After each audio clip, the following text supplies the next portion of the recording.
안녕하세요. 날씨가 추워졌습니다. 자, 오늘은 123쪽이죠.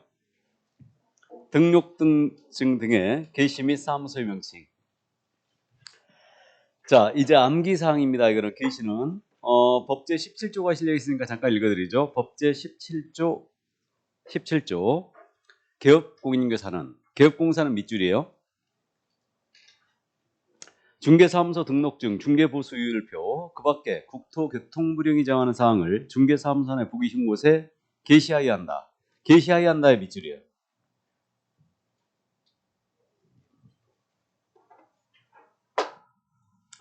자, 그럼 게시라고 그랬으니까 중개사무소 내 보기 쉬운 곳에 걸어야 됩니다.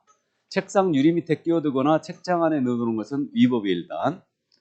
자, 그러면 뭘 게시해야 되느냐? 먼저 중개사무소 등록증 원본이에요. 원본의 동그라미입니다. 원본, 사본을 구분해야 될 때가 있거든요. 여기에요. 그래서 이건 중개사무소 개설등록증 원본을 게시해야 되고요. 분사무소는 신고확인서 원본입니다. 신고확인서라고 들어봤나요? 아직 안 들어봤죠? 분사무소 설치 신고하면요. 신고확인서라는 게 나와요. 그래서 그걸 분사무소는 게시를 해놔야 된다. 자, 그래서 등록증 원본 게시해야 된다. 그래서 이제 사본 걸어놓고 자꾸 이제 무등록업자들이 업무를 하기 때문에 원본이라는 것을 딱 박아놓은 거예요. 자, 그 다음에 이제 공인인증서 자격증 원본이에요. 이것도 원본의 동그라미예요. 3번에 있죠? 이때 개공의 자격증뿐만 아니고요. 소공사 자격증 포함입니다. 그럼 중개사무소에 근무하는 자격증이 있는 자들은 그 자격증이 모두 게시가 돼 있어야 돼요. 그래서 자격증 원본이다. 이것도. 자, 그럼 여기서 이렇게 냈어요. 소속 공인인증서는 그의 자격증 원본을 중개사무소 내 보기 쉬운 곳에 게시하여야 한다. 이렇게 낸 거예요. 맞았어, 틀렸어? 소속공사는 그의 자격증 원본을 중개사무소 내 보기 쉬운 곳에 게시해야 된다. 맞는 것 같죠? 예, 틀렸습니다. 게시 의무의 주체가 누구예요? 개공은 게시해야 된다 그랬죠? 그래서 밑줄 그는 거예요. 게시 의무의 주체는 개공이에요. 그러니까 개공이 소공의 자격증을 게시하는 거지 소공이 지 자격증 게시하는 거 아닙니다. 주체가 누구냐, 의무의 주체가 누구냐를 주의하시기 바랍니다. 그러니까 소공의 자격증 게시가 안 돼 있으면 개업공사가 100만 원 이하의 과태료를 맞는 거지 소공이 맞는 거 아닙니다. 그래서 이 점 주의해 주고요. 자, 그 다음 이제 세 번째 보증관계 증서가 게시가 돼 있어야 됩니다.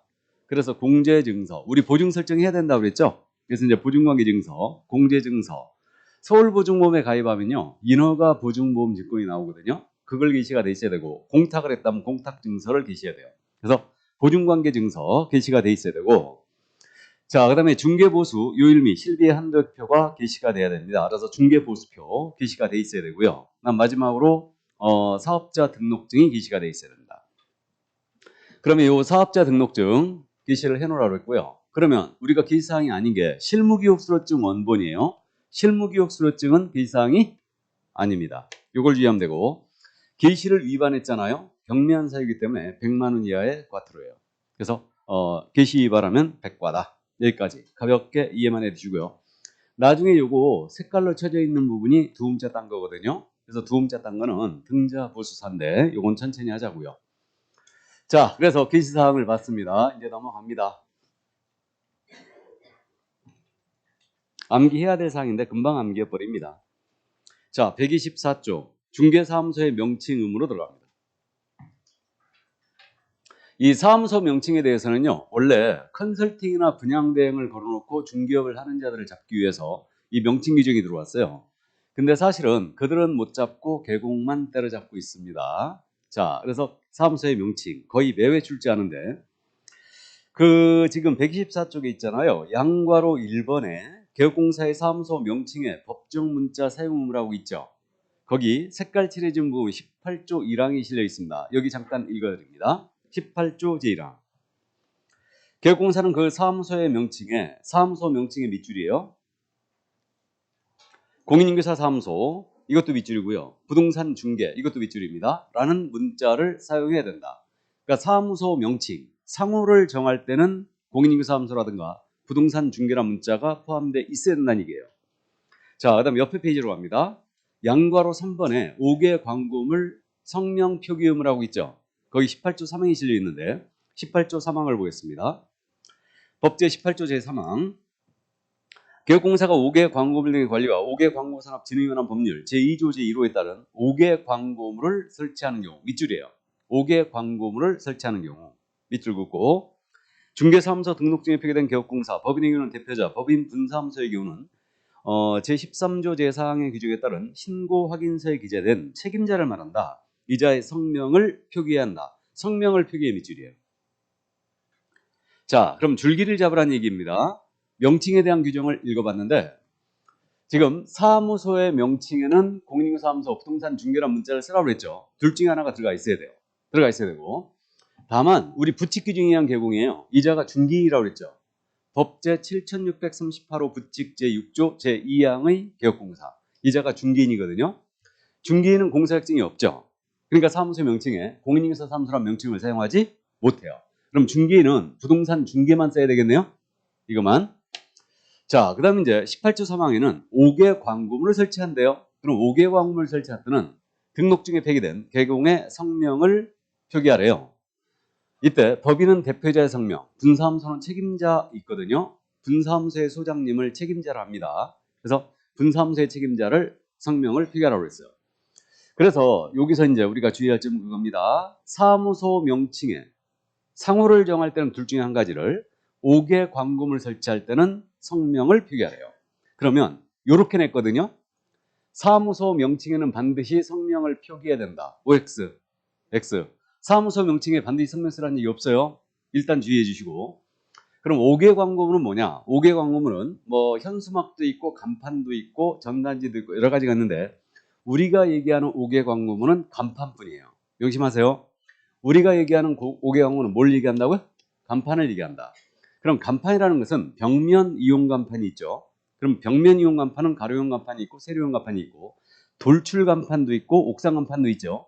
그래서 주간판 정도를 얘기하는데 주간판 정도에 이렇게 개공의 성명을 쓰래요. 이때 성명의 사이즈는 인식할 수 있는 크기로 써주면 됩니다. 그래서 여러분들이 그 길 가시다 보면요. 중개사무소 간판에 대표하고 이름 다 써 있죠. 그래서 이걸 간판 실명지라고 해요. 그래서 이름이 다 써 있습니다. 그래서 인식할 수 있는 크기로 써줘야 돼요. 예전에는요. 이 글자 사이즈도 정해졌거든요. 가로형 간판이었다. 그러면 세로 길이의 3분의 1 이상의 크기로 이름을 쓰라고 그랬어요. 성명을 쓰라고 그랬는데 현재는 그건 과도한 규제다 그래갖고 이걸 삭제해버렸습니다. 그래서 인식할 수 있는 크기로만 써주면 돼요. 법인은 대표자고요. 분사무소 간판이었잖아요. 책임자 성명을 쓰는 겁니다. 그래서 이것이 간판 실명제다. 5개 광고물을 설치할 의무는 있을 것 같아요? 없을 것 같아요? 간판을 설치할 의무가 있냐고요. 뭐 실무적으로 간판 설치를 안 하는 경우는 흔치 않을 텐데 예를 들어서 오피스텔 7층에다가 내가 중개사무소에 온 거예요. 그럼 간판 설치 못 하겠죠. 그러니까 간판을 설치할 의무가 있는 건 아니에요. 의무가 있는 건 아니고 설치했을 때는 성명을 쓰라는 얘기입니다. 자, 그럼 적법 명칭 여부를 잠깐 연습합니다. 예를 들어서 사무소 명칭을 이렇게 정했습니다. 호박 공인인증사 사무소로 정했어요. 적법이에요, 부적법이에요? 적법하죠. 대박 부동산 중개 사무소로 정했습니다. 역시 적법하죠. 한민호 공인인증사 사무소로 정했어요. 적법이에요, 부적법이에요? 적법하고 백헌 부동산 중개 사무소로 정했습니다. 적법이에요, 부적법이에요? 예? 적법하죠. 물론 무등록업자입니다. 그러면 실명을 쓰든 안 쓰든 아무 상관이 없다는 얘기예요. 이게 이렇게 돼요. 근데 호박 부동산이라 한 거예요. 호박 부동산. 적법하다, 부적법하다? 부적법하다. 중개가 들어가야 되죠. 그러니까 부적법합니다. 다음에 한민호 공인인증사라고 한 거예요. 적법해요, 부적법해요? 역시 부적법하다. 공인인증사 사무소까지 나와야 돼요. 이해되시죠? 그래서 이제 적법 명칭 여부 이 정도 감 잡아두시고요. 참고 공인중개사 한민호 사무소 이렇게 정한 거예요. 이거 적법한 것 같아요, 부적법한 것 같아요? 공인중개사 한민호 사무소. 공인중개사 사무소 들어갔으니까 적법한 것처럼 보이죠? 근데 우리 국토교통부 6권 해석이에요. 국토교통부 6권 해석은 이건 부적법하답니다. 이런 놈의 해석이 어디 있어? 공인인증서 사무소란 말은 연속돼야 된대요. 띄어쓰기 하면 안 된대. 그러면 공인중개사 한민호 사무소는 부적법하고 한민호 공인중개사 사무소는 적법하고. 이상하죠? 어쨌든 좋습니다. 그래서 연속해야 된다는 거예요. 이거는 그 정도만 이해해 주시고요. 자, 그러면 이제 개공이 아닌 자요. 거기 125쪽에 있는데 양괄호 2번입니다. 개공이 아닌 자는 공인인증서 사무소, 부동산 중개, 유사명칭을 사용해서는 아야 된다 그랬죠. 그럼 개공이 아닌 자가 유사명칭을 썼잖아요. 이걸 저는 명칭사칭이라고 부르고 있습니다. 우리가 첫 주에 자격사칭을 공부한 적이 있죠. 공인중개사가 아닌 자는 공인중개사, 유사명칭을 쓰면 안 된다고 그랬어요. 그럼 개공이 아닌 자는 공인중개사 사무소, 부동산 중개, 유사명칭을 쓰면 안 됩니다. 이게 명칭사칭이에요. 쓰게 되면. 그래서 명칭을 사칭한 자 있죠. 이 자도 처벌이 1-1이에요. 그래서 아닌 자 있잖아요. 아닌 자가 나오면 1-1입니다. 1-1이란 말 알죠? 1년 이하의 징역 또는 1,000만 원 이하의 벌금에 처합니다. 그래서 개공이 아닌 자가 이렇게 명칭을 사칭하면 1-1이다. 그럼 개공이 요 명칭을 위반하면 어떻게 해야 되냐? 개공이 위반하면 이건 100만 원 이하의 과태료예요. 그래서 개공이 명칭을 위반하면 100과 아닌 자가 위반하면 1-1 이렇게 기억할 거예요. 자, 그럼 이제 이 정도 이해해 두시고요. 그러면 위법사무소의 간판이 발견됐습니다. 넘어갑니다. 그럼 위법사무소의 간판이 발견되면 이거 철거를 명할 수 있어요. 그럼 거기 등록관청은 126종 맨 위에 있죠. 등록관청은 밑줄 쫙 그어놓고 위의 1, 2, 3의 어느 하나에 해당하는 사무소의 간판에 대하여 철거를 명할 수 있다 그랬죠. 철거를 명할 수 있다 밑줄 쫙. 자, 그러면 만약에 등록관청이 위법사무소의 간판에 대하여 철거를 명했습니다. 불이행했어요. 철거하지 않으면 행정대집행법이 있어요. 행정대집행법에 의한 대집행을 할 수 있다. 대집행의 밑줄자. 자, 그래서 여기까지. 그래서 그 등록관청이요. 위법사무소의 간판을 뜯어내버리고 우리 교육공사에게 비용을 청구할 수 있다는 얘기입니다. 이 얘기예요. 그래서 철거명령은 일단 등록관청이 그 권한을 갖고 있다. 자, 여기까지. 그래서 중개사무소에 대한 내용, 명칭에 대한 부분을 나왔습니다. 이거 내용 별로 없죠?